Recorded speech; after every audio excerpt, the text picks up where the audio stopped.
शिवलिंग पर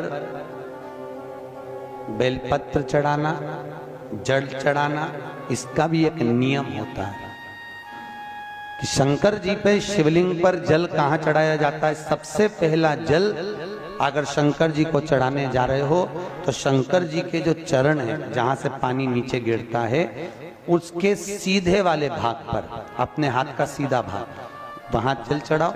फिर जहां लेफ्ट भाग है वहां जल चढ़ाओ। जहां शंकर भगवान का शिवलिंग रखा हुआ है, तीसरे नंबर का जल वहां चढ़ाना चाहिए। चौथे नंबर का जल भगवान शंकर के शिवलिंग पर चढ़ाना चाहिए। पांचवें नंबर का जल ऊपर अगर जलाधारी लगी हो तो उसमें चढ़ाओ, नी हो जलाधारी तो भगवान शंकर का जहां नंदी बैठा है, नंदी का एक पांव ऊंचा रहता है, उस पांव के पास में जल चढ़ाना चाहिए। पांव जल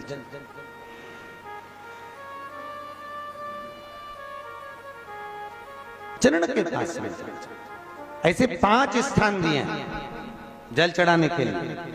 शिव जी का स्नान कितनी चीजों से होता है? 5 चीजों से। पंचामृत, दूध, बोलते जाओ, दही, फिर घी, शहद, फिर शक्कर।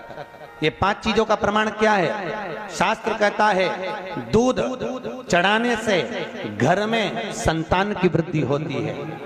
दही चढ़ाने से भगवान शिव के, अगर शिवलिंग पर हम दही चढ़ाते हैं, उससे परिवार में प्रेम बढ़ता है। क्या बढ़ता है? प्रेम। फिर घी चढ़ाने से हमारे घर से रोग दूर होता है।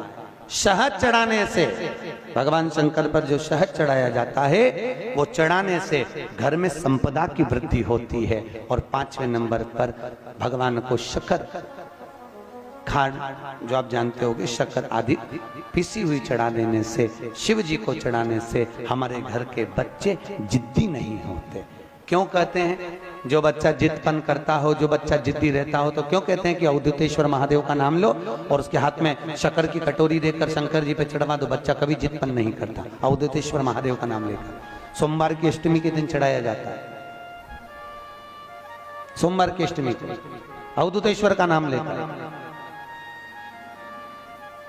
क्यों कहते हैं? जो बच्चा बार बार बीमार पड़ रहा हो, बार बार सर्दी हो रही हो, बार बार बीमार पड़ रहा हो, खांसी चल रही हो, बार बार हॉस्पिटल लेकर भागना पड़ रहा हो बच्चे को, छोटा सा अगर बच्चा है, 8 साल के अंदर बच्चा है और बीमार ज्यादा पड़ रहा है, तो आटे का दिया बनाओ, 4 बत्ती रखो, उसमें तिल्ली का तेल डालो, अवधूतेश्वर महादेव का नाम लेकर बच्चे के ऊपर से 21 बार उतारो और किसी चौराहे पर ले जाकर रख दो। जिंदगी में बच्चा कभी बीमार नहीं पड़ेगा, बच्चा स्वस्थ रहे, आनंद में रहे,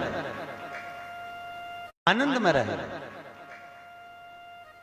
स्वस्थ की मूल। और वैसे भी प्रथम सुख, अरे बोलो तो, निरोगी काया।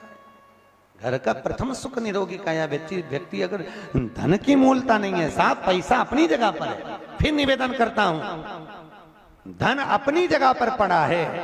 सबसे पहला है परिवार में सब स्वस्थ रहें, सर्वे भवन्तु सुखी।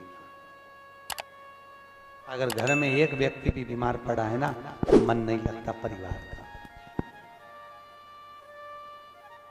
लगता है कि मन, कोई घर में बीमार पड़ा है तो मन का